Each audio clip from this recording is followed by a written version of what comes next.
नाराज हुए चाचा पशुपति पारस ने केंद्रीय मंत्री पद से दिया इस्तीफा। बोले मेरे और पार्टी के साथ हुई नाइंसाफी।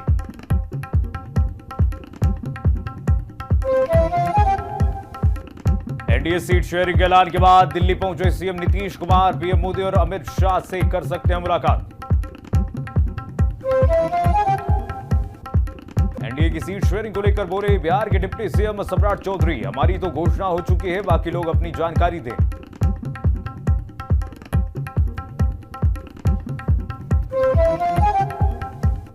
मुख्यमंत्री भजनलाल शर्मा ने जोधपुर में क्लस्टर के लिए बैठक। सीएम की अध्यक्षता में 2 कांग्रेसी बीजेपी में हुए शामिल।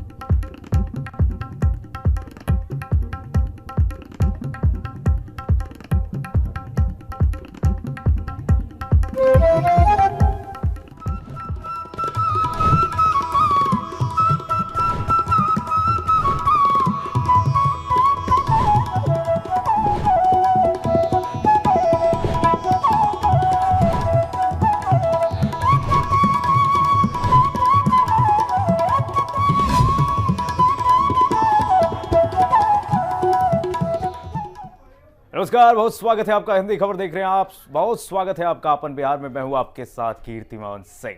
बड़ी खबर आपको बता दें, पशुपति पारस ने केंद्रीय मंत्री पद छोड़ दिया है। मंत्रिमंडल से पशुपति पारस ने अपना इस्तीफा दे दिया है। उन्होंने कहा कि मैंने अपना इस्तीफा दे दिया है। पशुपति पारस की ये स्टेटमेंट है। उन्होंने कहा कि मेरे साथ नाइंसाफी हुई है, एनडीए में हमारे साथ नाइंसाफी की गई है। मैं वफादारी से एनडीए में रहा, लेकिन हमें नाइंसाफी मिली है। पशुपति पारस का यह बयान सामने आया है। बड़ी जानकारी हम आपको दे रहे हैं। लोकसभा चुनाव में बिहार में एक तरीके से कहिए बड़ी हलचल है सियासत में। मंत्रिमंडल से इस्तीफा हो गया है पशुपति पारस का। बगावती सुर अख्तियार कर लिए पशुपति पारस ने बिहार में।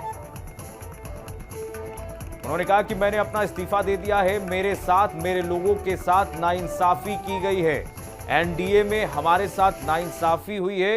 एक भी सीट हमें नहीं दी गई है। यहां तक कि जब सीट बंटवारा हो रहा था, जब इसका ऐलान किया जा रहा था, तो हमारे एक भी लोगों को निमंत्रण भी, आमंत्रण भी नहीं किया गया। उन्होंने कहा मैं वफादारी से एनडीए में काम कर रहा था।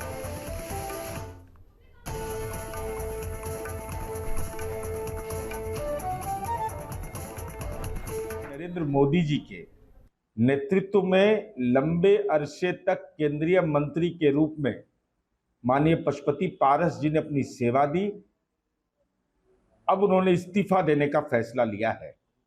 यह उनकी पार्टी का फैसला है, उनका फैसला है, लेकिन हमारी उम्मीद यह है कि केंद्रीय मंत्रिपरिषद में आदरणीय नरेंद्र मोदी जी ने जो सम्मान दिया, तो हम समझते हैं कि उस सम्मान का राजनीतिक कर्ज के रूप में निश्चित रूप पारस जी को उस कर्ज की अदायगी करना चाहिए। में तो नाइंसाफी होती ही है। अच्छा किया उन्होंने छोड़ दिया। उनको बहुत पहले ही छोड़ देना चाहिए था पारस जी को। और वो अच्छा किया उन्होंने छोड़ दिया, तो बहुत अच्छा डिसीजन है। आप लोग की तरफ आएंगे तो सर वेलकम करेंगे। एकदम वेलकम करेंगे हम तो सबसे पहले वेलकम करेंगे उनका। पॉजिटिव असर हो रहा है। क्या तैयारी है सर 40 सीट? क्योंकि भाजपा खत्म है 25 में। मेरा भविष्यवाणी है 25 में भाजपा खत्म। और सुजीत जुड़ गए हैं तमाम जानकारी के साथ इसी खबर पर। सुजीत, देखिए अब विपक्षी पार्टियां इसको बुना रही हैं और कह रही हैं, तेज प्रताप तो कह रहे हैं कि सबसे पहले आरजेडी स्वागत करेगी। अगर पशुपति पारस आना चाहेंगे हमारे पाले में, तो हम सबसे पहले स्वागत करें उनका।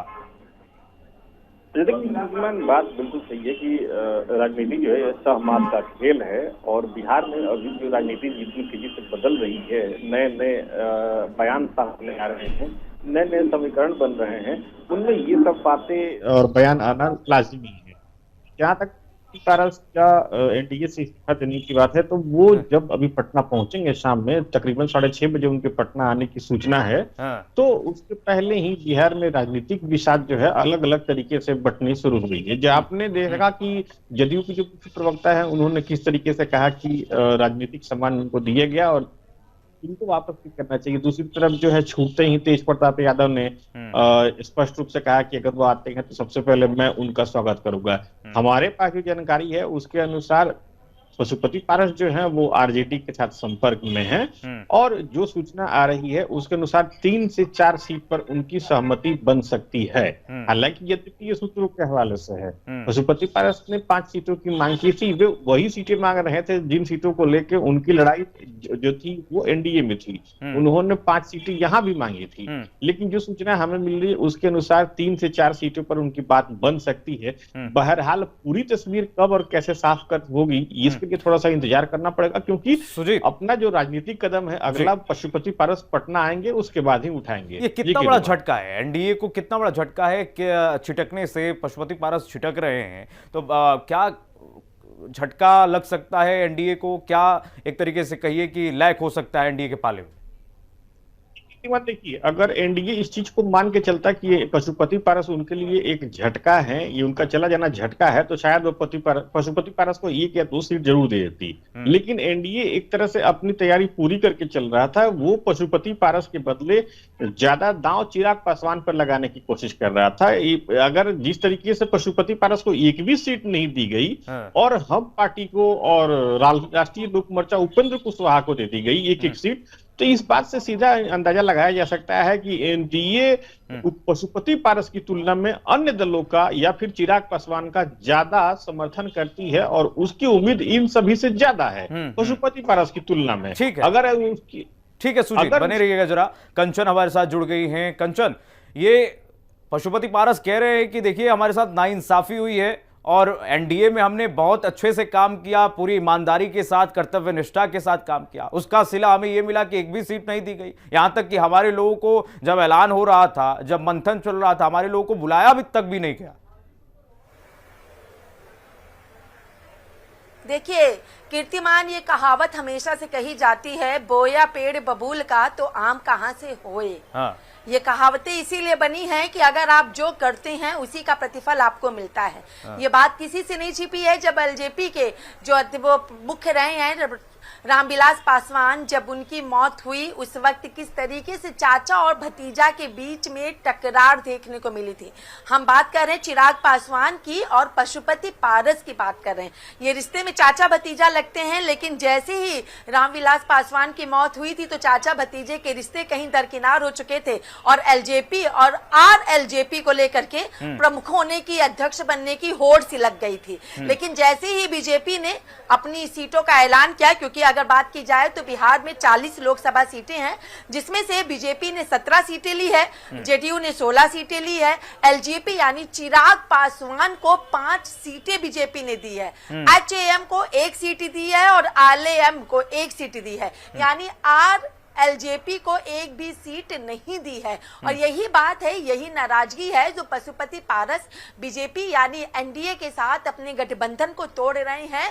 और एक रूखे और एक उदास और एक उम्मीद की किरण के साथ उन्होंने प्रेस कॉन्फ्रेंस भी की और उन्होंने ऐलान किया कि मैं अपने मंत्री पद से इस्तीफा दे रहा हूं, क्योंकि पशुपति पारस उस मंत्री पद को संभाल रहे थे जो मंत्री पद पशुपति पारस के भाई रामविलास पासवान तब से संभाल रहे थे जब से देश में एनडीए की सरकार बनी हुई थी। यानी एनडीए के साथ गठबंधन करने के साथ ही अगर बात की जाए तो खाद्य मंत्री का जो पदभार था वो परशुराम विलास पासवान ही संभाल रहे थे। लेकिन उनकी मौत के बाद एक जो कहा जाता है ना कि रामायण हो या फिर राजनीति हो, एक अलग ही रूप, एक अलग ही रंग लोगों का देखने को मिल जाता है।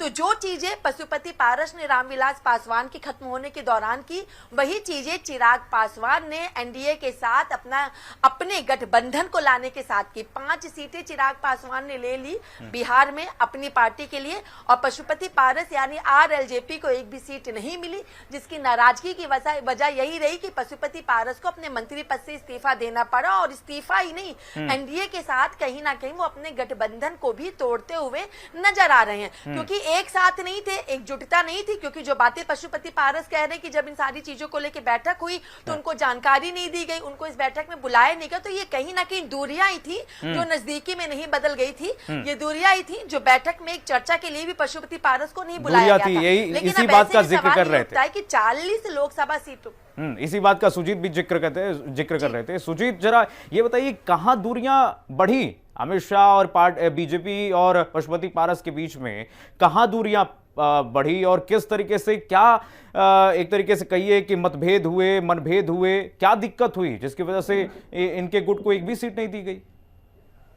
देखिए कीर्तिमान, दूरिया तो बाद की बात है, एक जो सीट है हाजीपुर, उस सीट के फाइट को लेकर के बात इतनी बढ़ गई कि उसके बाद से आज ये परिणति हो गई। हाजीपुर सीट को लेकर के चिराग ने भी दावा ठोका। चिराग लगातार कहते आ रहे थे कि वो हाजीपुर से ही चुनाव लड़ना चाहेंगे, हालांकि वो जम्मू से सांसद हैं। और दूसरी तरफ जो है सिटिंग सांसद जो पशुपति पारस से 2019 में उन्होंने जीत हासिल की थी, वो कह रहे थे कि मैं अपना दावा नहीं छोड़ूंगा। दोनों ही खुद को रामविलास पासवान का उत्तराधिकारी कह रहे थे। अब एक हाजीपुर की सीट ने इतना बड़ा रूप ले लिया, राजनीतिक बवाल का रूप ले लिया कि आज उसकी परिणति हो गई। अब देखिए कीर्तिमान, ये एक जानना भी एक बहुत इंटरेस्टिंग रहेगा कि अगर 3 से 4 सीट की मांग कर रहे हैं या 5 सीट की मांग कर रहे हैं महागठबंधन में जाने के बाद से पशुपति कुमार पारस, तो क्या उनको महागठबंधन की तरफ से हाजीपुर की सीट दी जाएगी?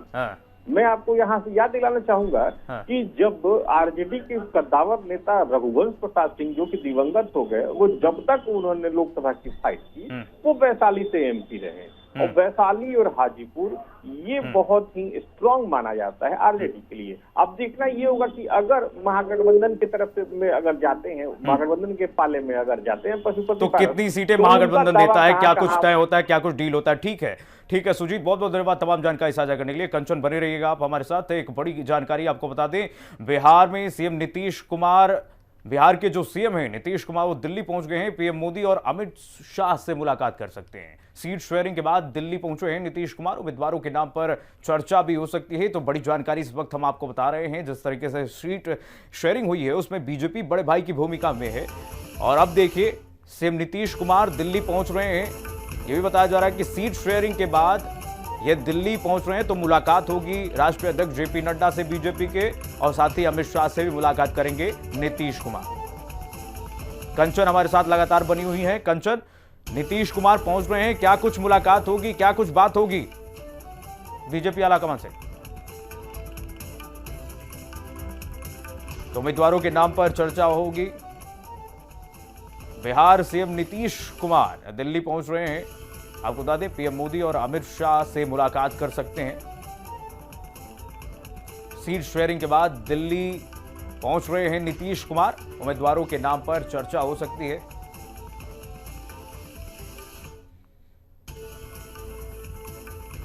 बिहार के मुख्यमंत्री नीतीश कुमार दिल्ली पहुंच रहे हैं। पीएम मोदी और अमित शाह से मुलाकात करेंगे, क्या कुछ बातचीत होगी?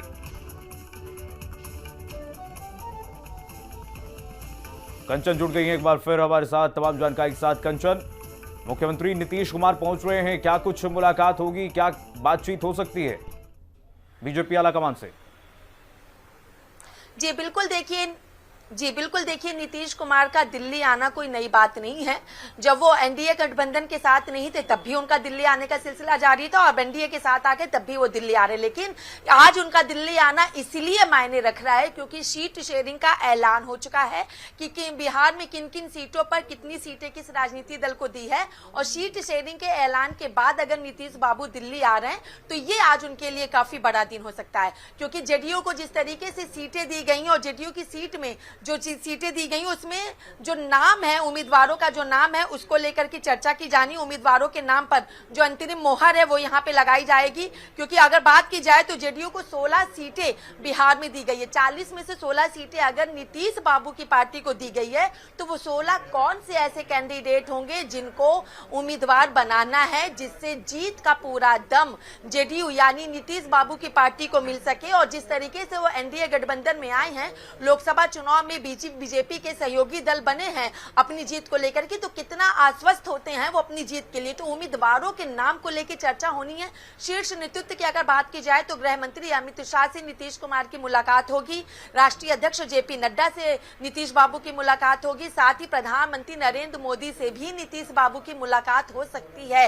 यानी शीर्ष नेतृत्व से मुलाकात करना, 16 सीटों पर किन उम्मीदवारों को मैदान में उतारना, किस तरीके से उसमें अपनी सहमति बनाना, क्या कुछ मैनिफेस्टो लेकर के आएंगे, क्या चुनावी वादे होंगे, क्या इनकी घोषणा पत्र होगी, किस तरीके से धरातल पर ये काम करेंगे, ग्राउंड की क्या रिपोर्ट है, बिहार की जनता का क्या मूड है, बिहार की जनता को क्या चाहिए, क्या कुछ वहां पे कमियां हैं, क्या उसमें सुधार करना है, इन तमाम बातों को लेकर नीतीश कुमार की यहाँ पे बैठक होगी, यहाँ पे उनसे चर्चा होगी। और जो शीर्ष नेतृत्व से नीतीश कुमार मुलाकात करेंगे, मुलाकात करने का सबसे बड़ा मुख्य उद्देश्य प्रत्याशियों के नाम पर को लेकर की चर्चा करनी है, क्योंकि बीजेपी हो या फिर जेडीयू हो, कोई भी मौका नहीं खोना चाहते हैं जिससे लोकसभा चुनाव में 400 पार का जो नारा लगातार दिया जा रहा है, चाहे वो बीजेपी की अकेले की सीट हो या बीजेपी के सभी घटक जो मिलकर के चुनाव लड़ रहे हैं, उनकी बात की जाए 400 पार के साथ अपनी सरकार, एनडीए की सरकार बनाने की जो बात है उसमें कहीं भी कोई चूक ना हो। और इसी को देखते हुए नीतीश बाबू का दिल्ली दौरा अपने आप में बेहद अहम, बेहद खास माना जा रहा है। ठीक है कंचन, बहुत बहुत धन्यवाद तमाम जानकारी साझा करने के लिए। आगे बढ़ते हैं, खबर कैमूर से है, जहां एक तेंदुआ भभुआ प्रखंड के मिरिया और रामपुर गांव पहुंचा। यहां तेंदुआ ने एक बकरी को अपना शिकार बना लिया। वन विभाग की टीम ने पिंजड़ा लगाकर तेंदुए को रेस्क्यू कर लिया है। तस्वीरें दिखा रहे हैं आपको। हालांकि तेंदुए के डर से लोगों ने घर से निकलना बंद कर दिया था। तेंदुओं को पकड़े जाने की खबर मिलने के बाद लोगों ने घरों से निकलना शुरू किया है। और देखिए किस तरीके से कैमूर में तेंदुए के आने से पूरे गांव में खौफ फैल गया। लोग घर से निकलना बंद कर दिए, जिसके बाद वन विभाग की टीम ने इस तेंदुए का रेस्क्यू कर लिया है। उसके बाद अब लोगों ने राहत की चैन जो है ली है। वक्त देखा गया तो वन विभाग को टीम को फोन किया गया, तो वन विभाग का टीम आया लमसम 10-11 बजे, आकर पिंजरा उंजरा लेकर आया। वहाँ पर ड्रोन कैमरा उड़ा कर देखा गया, लेकिन कोई कुछ हाथ नहीं लगा। कल शनिवार को रात में हमारे गांव में एक बकरी को खा गया, जो कि उस बकरी के खाने से हमारे गांव के लोग बहुत डरे हुए हैं। गल बा 3-4 दिन ले तब अकेले बाकी सरकार के परेशान के बाघ के तेंदुआ उहे तेंदुआ कई दिन से चौथा दिन हो गए। पिंजरा लागल बा, पुल पर पकड़ाई नहीं, वहाँ से भाग गए हैं। अच्छा, कोई घटना भी कैले बा? घटना के बकरी मोले बा, सामने के बात बा, काले के बात ये बा। बकरी हमारा साल भर का बकरी रहे सर, जान ले कि हम अपना जीविका खातिर रखले रही, पाल पोस के अपना आधार पर बाल बच्चन खातिर ना बा के खा गया जानवर। कौन जानवर है? ई जानवर जन के बाघ जौना शेर अथु भइल बा, आइल बा तेंदुआ आ खा गया। गांव में आइल बा? आइल बा 10 दिन से घर में अथु बिल्कुल कइले बा, गांव में फैलल बा। बकरी के कब खा गइल? खा गल 12 बजे 1 बजे रात के कांड बा। और आगे बढ़ेंगे, कैमूर जिले में पहाड़ी पर बसे मकरी खोह जंगल में 2 थान बूट कचरी उखाड़ने पर बुजुर्ग दंपत्ति से मारपीट की गई। टांगी से मार मार कर बुजुर्ग दंपत्ति को अधमरा कर दिया गया, जिसके बाद बुजुर्ग पति को सदर अस्पताल में इलाज के लिए भर्ती कराया गया है। हालांकि हालत गंभीर होने पर पति को बनारस रेफर कर दिया गया, वहीं पत्नी की भी हालत नाजुक बनी हुई है।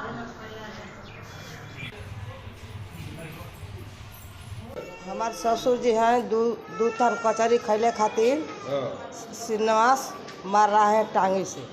माने सालों माने और पहले से भी लड़ाई झगड़ा रहा? नहीं, कुछो नहीं के लड़ाई झगड़ा। यही खातिर मतलब? हाँ, यही खातिर माना हमारे ससुरों के ससुरों के दोनों जाने के। तो के घायल बा? कोई घायल बा? माने इनका कपार देखते बानी बन नहीं भर बा, अब बुढ़िया के मार मरले बानो, वो बूढ़े बानी और उन्हों के मार देले बानो, तो गल हमार लड़का लिया। थाना आवेदन देवे के बाकी ना? हाँ, आवेदन दिया। कार्रवाई करवाए ना? हाँ, कार्रवाई भगवानपुर थाना से करेंगे। और आगे बढ़ेंगे, नालंदा से इस वक्त एक बड़ी खबर सामने आ रही है। आपको बता दें, जहां बेखौफ बदमाशों ने सरेआम गहने बनाने वाले कारखाना में ग्राहक बनकर घुसे और सभी को हथियार के बल पर बंधक बनाकर लूटपाट कर लिया। इस दौरान कारखाना में जेवरात बरामद नहीं होने पर कर्मियों के साथ मारपीट करते हुए वहां से नगद लूटकर फरार भी हो गए हैं। स्थानीय लोगों ने शोरगुल सुनकर जब बदमाशों को पकड़ने का प्रयास किया तब बदमाश फायरिंग करते हुए वहां से फरार हो गए। घटना लहेरी थाना क्षेत्र के लहेरी मोहल्ले का बताया जा रहा है। घटना के संबंध में पीड़ित दुकानदार शमसुद्दीन ने बताया कि 2 नकाबपोश बदमाश आए और मारपीट करते हुए दुकान के कमरे में सभी को बंधक बना लिया। तोड़फोड़ कर कुछ पैसा रखा हुआ था उसे भी लेकर वो भाग गए। इस दौरान जब हल्ला हंगामा हुआ तो बदमाश बचने के लिए 3 फायरिंग वहां से फरार हो गए। घटना की सूचना पाकर पहुंचे डीएसपी नूरुल हक और थाना अध्यक्ष रंजीत कुमार चौधरी मामले की छानबीन में जुट गए हैं। तफ्तीश की जा रही है। हम लोगों को खबर हुआ पीछे में हम लोग का मकान है सोगरा स्टेट के अंदर, तो हम लोग अंदर से कंफर्ट से आदमी जाके बताया कि अंदर में डकैती हो रहा है। तो हम लोग उधर से आए हैं, डीएवी के पास पहुंचे तो देखा निकल के फायर कर रहा है। उसका हम लोग भागे पीछे, तो फिर हम लोग वहीं पर रहे तो देखा पीछे से इधर से सब मिलके निकला है। उसका हम लोग रगेदा चौबीस मोड़ तक हल्ला करते हुए गए। कितने की संख्या में? 4 की संख्या में। बाइक 2 बाइक, एक बाइक पर। कितना फायरिंग किया है? 3 या 4 फायरिंग, 2 फायरिंग तो यहाँ पे किया और फिर आगे ब्रेक किया। आज संध्या 6 बजे लहरी मोहल्ला डीएवी स्कूल के पास राजू जी के ज्वेलरी रिफाइनरी शॉप में 3 अज्ञात अपराधकर्मी हथियारबंद अंदर आए हैं और आके जो है कि लूटपाट करने का प्रयास किए हैं। क्योंकि उनके हाथ कुछ लगा नहीं, कुछ पैसे हैं जो कि उसके हाथ लगा है। अभी तो जानकारी प्राप्त है और घटनास्थल पर हम लोग मौजूद हैं और तहकीकात में लगे हैं। फायरिंग भी हुई है? फायरिंग की भी 3-4 राउंड फायरिंग भागने के क्रम में करने की बात प्रकाश में आई है। बंदूक ताना मेरे पे और मेरा दुपट्टा खींचा, बोला तुम भी आओ। तो हम बोले कि नहीं हम जा रहे हैं, हमको रोजा खोलना है। तो हम भाग गए दोनों बेटा को लेकर और दरवाजा जब खोले हम तब इन लोगों को रास्ता मिला जाने का तो निकल गए। ये लोग जब भागे तब फायरिंग शुरू हो गया। हम तो सुने तो लेकिन मेरा दिमाग काम नहीं कर रहा था, बस बच्चों को लेकर हम भाग रहे। और आगे बढ़ेंगे। फारबिसगंज प्रखंड के बथनाहा थाना क्षेत्र अंतर्गत इन दिनों खनन माफियाओं का बोलबाला छाया हुआ है। क्षेत्र के चारों ओर लगातार हो रहे अवैध खनन से पुलिस प्रशासन ने अपना मुंह फेर रखा है। खनन माफियाओं की दृष्टि खासकर परमान नदी के क्षेत्र पर गड़ी हुई है। थाना क्षेत्र अंतर्गत हो रहे बेतहाशा खनन को लेकर क्षेत्र के नागरिकों में भी आक्रोश पनपता जा रहा है। शनिवार को सहवाजपुर पंचायत के वार्ड संख्या 9 स्थित परमान नदी के झोखरनराही घाट में शमशान घाट की भूमि का खनन माफियाओं के द्वारा अवैध खनन का स्थानीय नागरिकों द्वारा बालू लदे एक ट्रैक्टर को पकड़कर खनन का विरोध करते हुए उसकी फोटो और वीडियो बनाकर वायरल कर दिया गया। और इसकी सूचना आक्रोशित ग्रामीणों ने बथनाहा थाना फारबिसगंज सीओ और देखिए ट्रैक्टर से मिट्टी गिरा करके गाड़ी भाग रहा है, लेकिन अभी तक प्रशासन को इतना समय प्रतिबंधित किया जाएगा। आज इसको संज्ञान में लेके एकदम विशेष रूप से इशारे का नाम लिख कर ट्रैक्टर वगैरह का डिटेल्स लेके पेपर मंगवाया जाएगा।